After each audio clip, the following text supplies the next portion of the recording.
الحمدللہ رب العالمین الصلاۃ والسلام علی رسول الامین وعلی آلہ اصحابہ اجمعین الی یوم الدین۔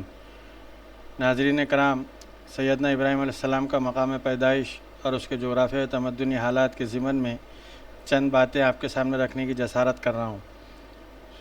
قرآن مجید میں سورہ نحل آیت نمبر 120 میں اللہ تبارک و تعالیٰ ابراہیم علیہ الصلاۃ والتسلیم کے تعلق سے فرماتا ہے: اعوذ باللہ من الشیطان الرجیم، بسم اللہ الرحمن الرحیم، ان ابراہیم کان امۃ قانتا للہ حنیفا ولم یک من المشرکین، صدق اللہ العظیم۔ واقعہ یہ ہے کہ ابراہیم اپنی ذات سے ایک پوری امت تھا، اللہ کا مطیع فرمان اور یکسو، اور وہ کبھی مشرک نہ تھا۔ حضرت ابراہیم علیہ الصلاۃ والتسلیم نوح علیہ السلام کے بعد دوسرے نبی ہیں جنہیں عالمگیر دعوت کے لیے اللہ تبارک و تعالیٰ نے مقرر کیا۔ ابراہیم علیہ الصلاۃ والتسلیم کی زندگی پوری اسی کی کاوش میں گزری، اسی تقدم میں گزری کہ لوگ اللہ کے مطیع، اللہ کے فرما بردار بن جائیں، اور اسی کے لیے انہوں نے اپنی پوری زندگی لگا دی، کھپا دی۔ حضرت ابراہیم علیہ الصلاۃ والتسلیم کی نسل سے دو بڑی شاخیں نکلتی ہیں، ایک حضرت اسماعیل علیہ الصلاۃ والتسلیم کی، جس میں سب سے آخر میں حضرت محمد مصطفیٰ صلی اللہ علیہ وسلم خاتم النبیین کی حیثیت سے آئے، تمام عالم میں انسانیت کے لیے مبعوث ہوئے، اور دوسری حضرت اسحاق علیہ السلام کی۔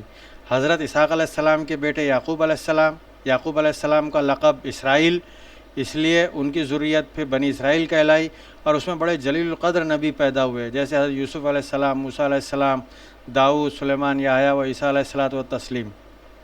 اس طرح سے یہ دو بڑی شاخیں حضرت ابراہیم کی نسل سے نکلی ہیں، جنہوں نے اللہ کی وحدانیت کی طرف انسانیت کو بلایا ہے۔ آئیے دیکھتے ہیں کہ حضرت ابراہیم علیہ الصلاۃ والتسلیم جس مقام پر پیدا ہوئے اس کے تمدنی اور معاشرتی حالات کیا تھے۔ یہ وہ میسوپوٹیمیا کا علاقہ ہے جہاں پہ حضرت ابراہیم علیہ السلام مبعوث ہوئے تھے، پیدا ہوئے تھے اور مبعوث بھی ہوئے تھے۔ یہ میسوپوٹیمیا ایک گریک ورڈ ہے، یونانی لفظ، جس کے معنی ہوتے ہیں دریاؤں کے درمیان۔ کہا جاتا ہے کہ میسوپوٹیمیا میں تقریباً 10,000 سال سے انسانی آبادیاں بستے آ رہی ہیں، لیکن اس کی جو تاریخ ہے، تمدنی تاریخ، جس کے حوالے کتبات کی شکل میں، باقیات کی شکل میں ہمیں ماہر آثار قدیمہ نے ڈھونڈ نکالنے ہیں، وہ تقریباً 5000 قبل مسیح سے ہمیں نظر آتی ہیں۔ جس وقت یہ میسوپوٹیمیا کی تہذیب پروان چڑھ رہی تھی، اسی وقت یانگزے ریور کے دامن میں چینی تہذیب، دریائے سندھ کے آنچل میں ہرپن تہذیب، اور دریائے نیل کے علاقے میں مصری تہذیب بھی اپنے پروان چڑھ رہی تھی اور آگے بڑھ رہی تھی۔ آئیے دیکھتے ہیں کہ یہ میسوپوٹیمیا کا جو علاقہ ہے، یہ اس کا جغرافیائی حدود و ارباع کیا ہے۔ یہ میسوپوٹیمیا کا علاقہ اس طرح کا، اگر ہم دیکھیں کہ جزیرہ نما عرب سے یہ علاقہ شمال کی جانب میں آتا ہے، نارتھ میں یہ میسوپوٹیمیا کا علاقہ ہے۔ آج کا عراق ہے، اس میں شامل کچھ پارٹ ایران کا ہے، ترکی کا ہے، کویت کا ہے۔ اس طرح سے یہ پورا علاقہ ملا کے میسوپوٹیمیا کا علاقہ کہلاتا ہے۔ اس کے نارتھ میں، ایسٹ میں، ویسٹ میں اور ساؤتھ میں کون کون سے علاقے ہیں، اس پہ ذرا ایک نظر ڈال لیں۔ ایک بات اور ذہن میں رکھیے کہ یہ جو میسوپوٹیمین تہذیب ہے، یہ اپنے زمانہ عروج میں صنعت کاری اور تجارت میں اتنے زبردست طریقے سے ترقی یافتہ تھے کہ ان کی تجارت پامیر تک، یعنی آج کے افغانستان اور تاجکستان کا جو علاقہ ہے وہاں تک ہوتی تھی، نیلگیری تک ہوتی تھی، اور آج کے ترکی جو اناطولیہ جو کہلاتا تھا وہاں تک اس کی تجارت ہوتی تھی۔ یہ اگر جزیرہ نما عرب کو دیکھیں تو جزیرہ نما عرب کے شمال میں یہ پورا علاقہ میسوپوٹیمیا کا آتا ہے۔ اس کے مشرق میں ایران کا حصہ آتا ہے اور پرشین گلف آتا ہے، اور نارتھ ایسٹ میں یہ بحر کیسپین ہے، بحر قزوین یا کیسپین سی آتا ہے۔ نارتھ میں ترکی اور بلیک سی، بحر اسود، اور نارتھ ویسٹ میں میڈیٹرینین سی، بحر متوسط، اور ویسٹ میں بحر قلزم یا بحر احمر کا کچھ حصہ آتا ہے اور مصر، اور ساؤتھ ویسٹ میں بحر قلزم، اور ساؤتھ میں انڈین اوشین کا حصہ آ کے یہاں ملتا ہے جزیرہ نما عرب کے ایک دم نچلے علاقے میں۔ اس طرح سے یہ علاقہ میسوپوٹومیا کہلاتا ہے، جو دجلہ اور فرات دو دریا ہیں جو اس کو زرخیزی ادا کرتے ہیں، جس کی وجہ سے یہ علاقہ بہت زرخیز رہا ہے، اور یہاں پر مختلف تہذیبیں پروان چڑھی ہیں۔ سومیریائی، اکادی، اسیریائی، کلدانی، ساسانی اور بابل کی تہذیبیں یہاں پروان چڑھی ہیں، اور تقریباً 5000 سال قبل مسیح سے ان کے اپنے عروج کو پہنچی ہیں۔ ان تہذیب نے، سومیریائی تہذیب کے تعلق سے کہا جاتا ہے کہ اس نے دنیا کو لکھنا سکھایا، ابتدائی ریاضیات، فلسفہ اور سائنسی علوم کے اصول دیے، شہر آباد کیے، دیہات بسائے، جانوروں کو پالتو بنایا اور مختلف ہنر میں مہارت حاصل کی۔ بابل کی جو تہذیب ہے، جس کا ایک مشہور بادشاہ حموربی گزرا ہے، اس کے تعلق سے یہ مشہور ہے کہ اس نے شہریت کے ابتدائی قوانین کی تدوین کی۔ بعد میں جب اس حکومتوں کو، ان تہذیبوں کو زوال آیا تو فارس کے سائرس اعظم نے اور بعد میں یونان کے سکندر اعظم نے ان کے اوپر طاقت کی۔ اسی طرح مسلمانوں نے 7ویں صدی عیسوی میں علاقہ فتح کیا، اور تب سے آج تک یہ علاقہ مسلمانوں کے زیر نگیں ہے۔ جس وقت حضرت ابراہیم علیہ السلام پیدا ہوئے، اس وقت سومیریائی تہذیب ختم ہو کے اکادی تہذیب بن چکی تھی، اور یہ اکادی تہذیب جو تھی، اس کا بہت بڑا علاقہ اس کے زیر نگیں تھا، اور یہ سوسا سے لے کے لبنان تک یہ علاقہ پورا کا پورا ان کے زیر نگیں تھا اکادیوں کے۔ سومیریائی تہذیب کے تعلق سے آتا ہے، جیسے میں نے شروع میں عرض کیا کہ انہوں نے لکھنے کا فن ایجاد کیا۔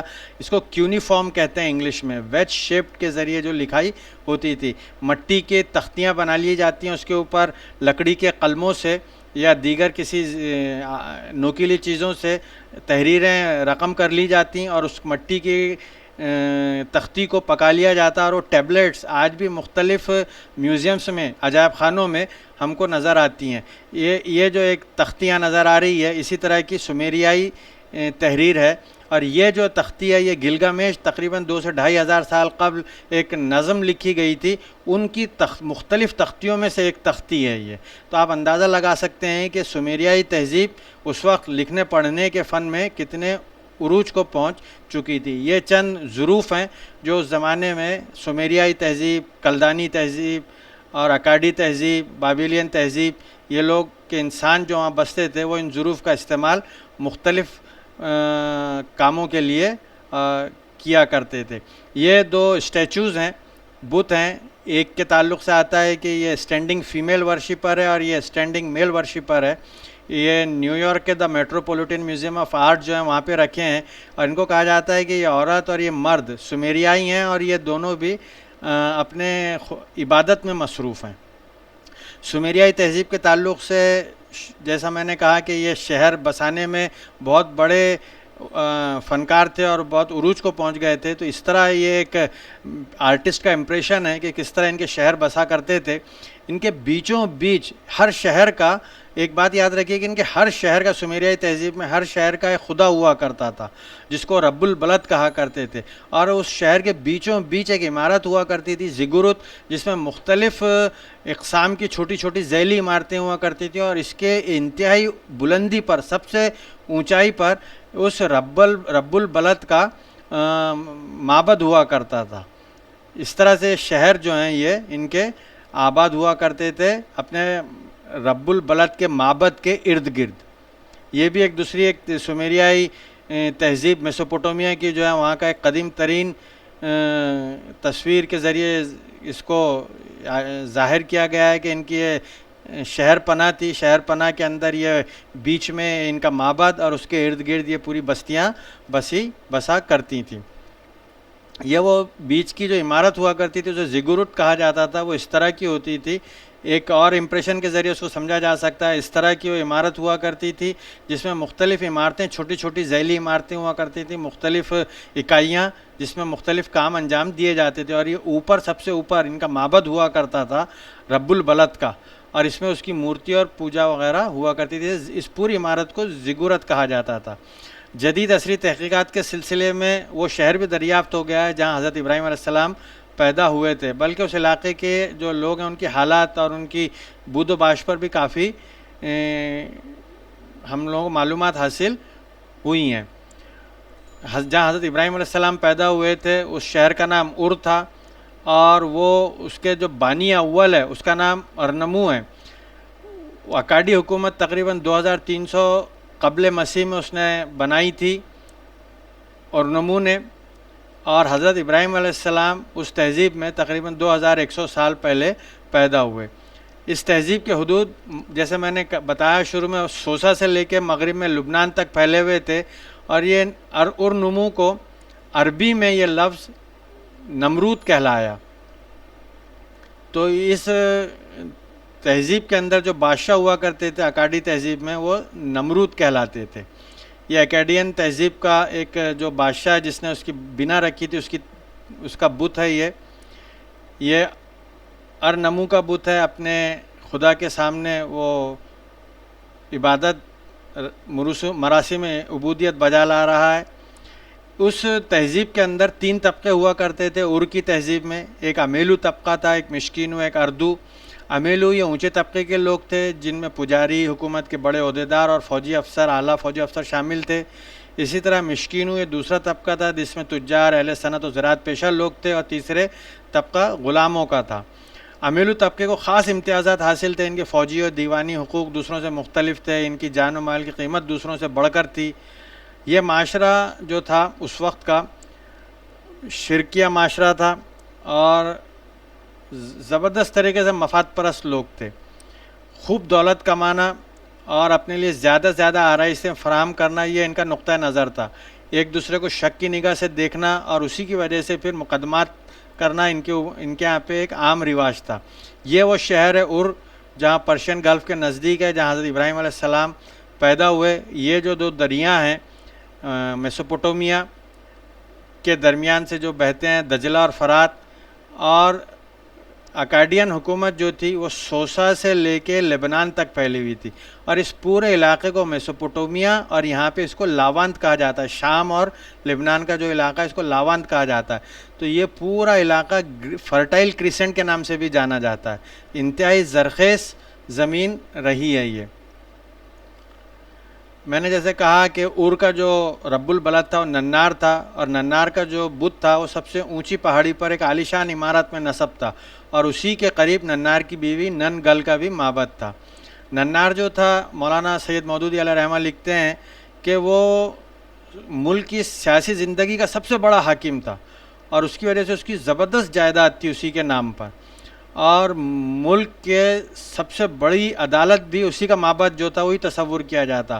وہاں کے جو پریسٹ تھے وہ اس کے جج تھے، اور ان کے فیصلے خدا کے فیصلے سمجھے جاتے تھے، اور خود شاہی خاندان جو تھا اس کی حاکمیت بھی نناری سے ماخوذ تھی۔ مولانا لکھتے ہیں اس میں یہ بھی ان کا کہنا ہے کہ چونکہ حضرت ابراہیم علیہ السلام نے اس شرک کے عقیدے پہ جو ضرب لگائی ہے، تو اس کی وجہ سے ان طبقوں کے، خاص طور سے اونچے طبقوں کے معاشرتی، معاشی اور سیاسی پورے اجتماعی زندگی اس کی زد میں آ گئی تھی۔ اس لیے ان لوگوں نے اس دعوت کو قبول کرنے سے انکار کیا، اور اس کے نتیجے میں حضرت ابراہیم علیہ السلام کو ان آزمائشوں سے گزرنا پڑا، جس سے اللہ تبارک و تعالیٰ نے ان کو پھر بعد میں نجات دی۔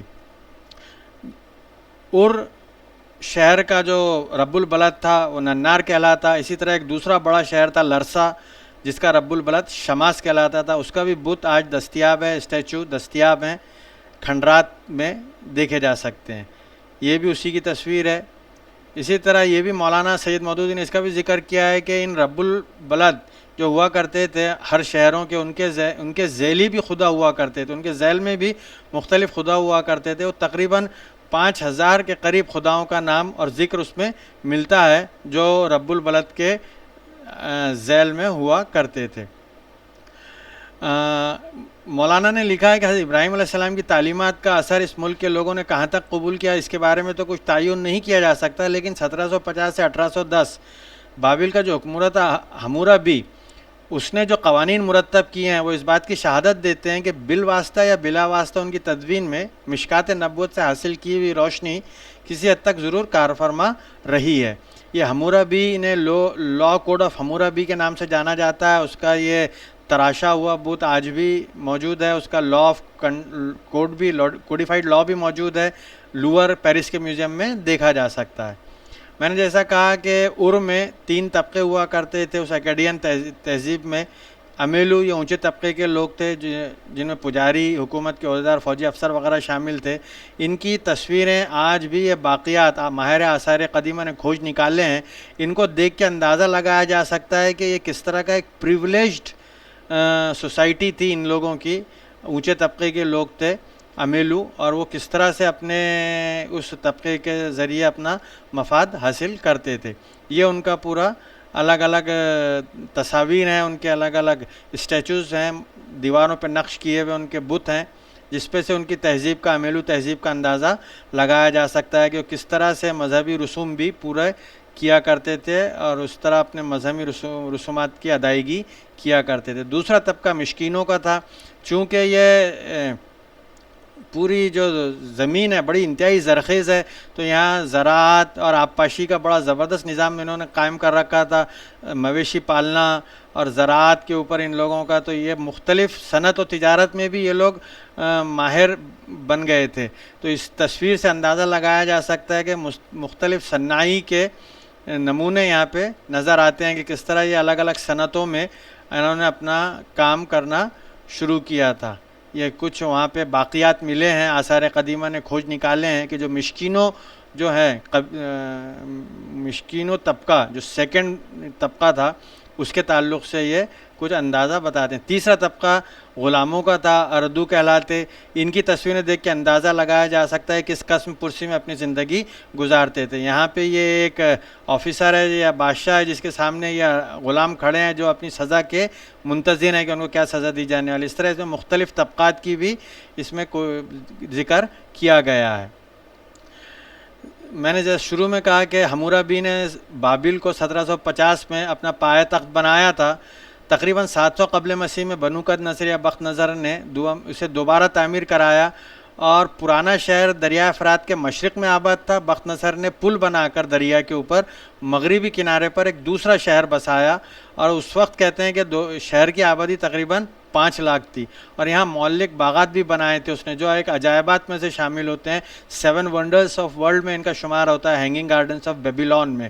یہ اس نے اپنی ملکہ کے لیے بنائے تھے اور یہ ان کی ایک آرٹسٹ کا امپریشن، اس کو دیکھ کے اندازہ لگایا جا سکتا ہے کہ کس اعلیٰ پیمانے کی ان کے یہاں پہ فن میں ترقی ہوئی تھی، عمارت سازی میں اور دیگر فنون میں انہوں نے کس طرح سے ترقی کی تھی. یہ مختلف امپریشنز ہیں اس وقت کے بیبیلونین تہذیب کے، ہینگنگ گارڈنز آف بیبیلون کے. آب پاشی کا بھی نظم تھا ان کے یہاں، پانی کو کس طرح سے ندیوں سے لا کے استعمال میں لایا جاتا تھا جس کے ذریعے یہ پورے شہر کو خوبصورت اور بڑا ہرا بھرا بنا رکھا تھا ان لوگوں نے. باغات اور اس طرح کے بہت سارے وہاں پہ نخلستان باغات اور بے شمار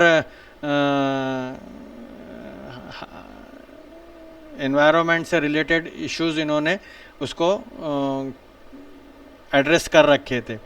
1932 میں یہ بیبیلون کی ایک تباہ شدہ تصویر ہے کہ جو کھنڈرات ملے ہیں 1932 میں، تقریباً 2500 سال بعد ان کھنڈرات کی حالت دیکھ کے اندازہ لگایا جا سکتا ہے کہ کس طرح ہر عروج کو فنا ہے. ہر عروج پہ جانے کے بعد کس طرح تہذیبیں فنا ہو جاتی ہیں.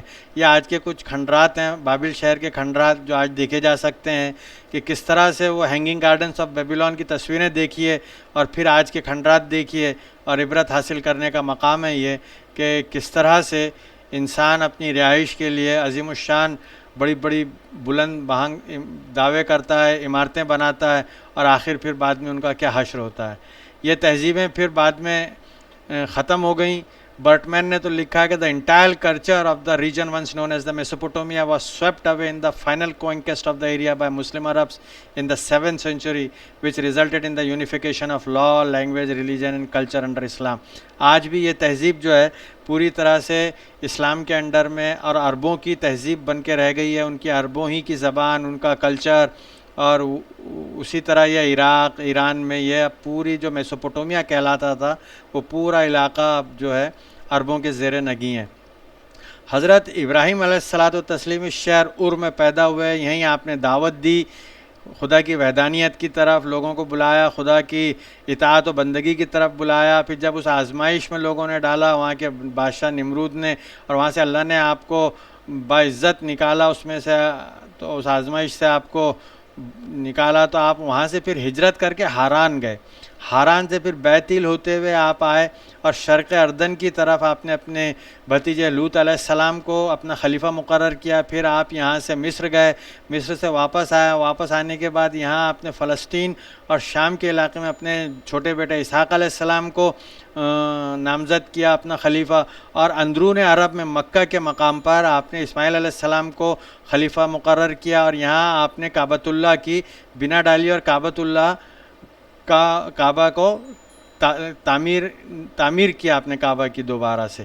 اس طرح سے ابراہیم علیہ السلام کی مہاجرت کا ایک نقشہ سید مودودی نے تفہیم میں بھی پیش کیا ہے کہ کس طرح آپ اور سے حران گئے، حران سے بیتیل ہیبرون ہوتے ہوئے پھر یہاں پہ شرق اردن میں آپ نے لوط علیہ السلام کو، پھر مصر سے واپسی میں فلسطین اور شام میں اپنے بیٹے اسحاق علیہ السلام کو، اور اندرون عرب میں مکہ کے مقام پر اسماعیل علیہ السلام کو آپ نے مقرر کیا اللہ کے پیغام کو اور اللہ کے احکامات کو لوگوں تک پہنچانے اور اس پر عمل کرنے کے لیے، اور خود بھی اپنی زندگی اسی مشن کے تحت وقف کر دی. اور آپ نے اپنا مستقل جو مرکز ہے وہ ہیبرون کو بنایا تاکہ وہاں سے لوط علیہ السلام، اسحاق علیہ السلام اور اسماعیل علیہ السلام کے ساتھ آپ تینوں کے ساتھ جڑے رہ سکیں، اور آخر میں ہیبرون ہی کے مقام پر آپ کا انتقال ہوا.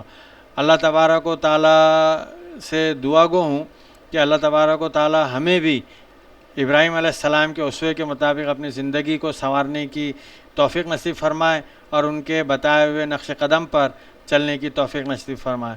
وما علینا الا البلاغ وآخر دعوانا ان الحمد للہ رب العالمین.